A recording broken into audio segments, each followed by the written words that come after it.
Wala, nakakaiyak talaga, promise. Ganun yung naging story nung relo ko na to, as in, babe. Kaya pag nakita nyo to sa yellow basket ko, huwag nyo talaga siyang iisnabin dahil, ay nako, highly recommended, hindi ako mapapahiya. Talagang napakagwapo. Ang appearance at performance, ang quality, good as good.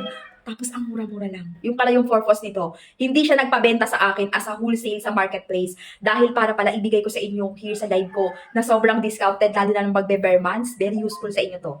Oh, ayan yung link, i-click mo. Napahaba ng storytelling ko regarding sa kanya. Gusto ko lang i-share yung journey ko regarding for this watch. It's amazing talaga. Bigyan ko lang kayo ng konting trivia. Kasi ako, kahit ako, personally, hindi talaga ako na-amaze sa kanya. Actually, kasi mga pangga ko, this one, matagal ko na tong watch. As in, kung nag-umpisa ako ng TikTok affiliate, kung 1 year na akong TikTok affiliate, pinresample sa akin to, ni Irino.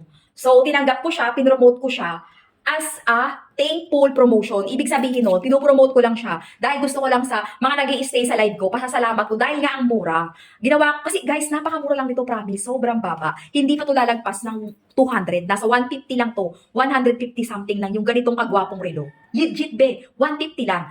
So siya, pag everytime na magla-live ako ng mga high-end watch, mga mamahalin, ganyan, after 30 minutes, eto na yung pang-hype ko. Eto yung pang-promo ko na pa-thank you sa mga viewers ko na makaka-receive sila ng very high-end watch appearance and performance for just only 150. So, ito yung naging rule sa akin ni Irino. Tapos, eto pa guys, i-share ko lang din talaga sa inyo. Medyo excited akong i-share sa inyo to. Kasi, nag-online ako sa Blue App at nilagay ko siya sa marketplace. Gustong umorder sa akin ng 100 pieces, ganito karaming watch. Ang bentahan ko doon, nasa 300 plus ganon. Pero, hindi ko alam, hindi siya natuloy. Ang daming naging something na hindi natuloy. Dahil, parang may humahatak sa akin na wag ko siya ibenta. Kahit na gano'n na yung price, 300 plus 100 pieces bibilhin sa akin. Hindi ko binigay at hindi ko alam kung bakit.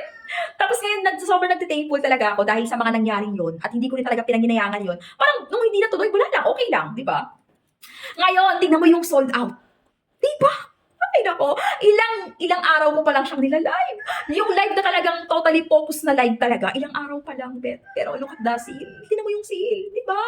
Ginawa niyang doble, triple, yung dapat na ibebenta ko siya. Parang sabi ng Reno sa akin, huwag niyo akong ibenta, nakakaiyak, di ba mga babes, naiiyak tuloy ako. Huwag niyo akong ibenta kasi para sa iyo ako. Di ba, nakakaiyak ng ganun. Oh, sige na, yun na yun.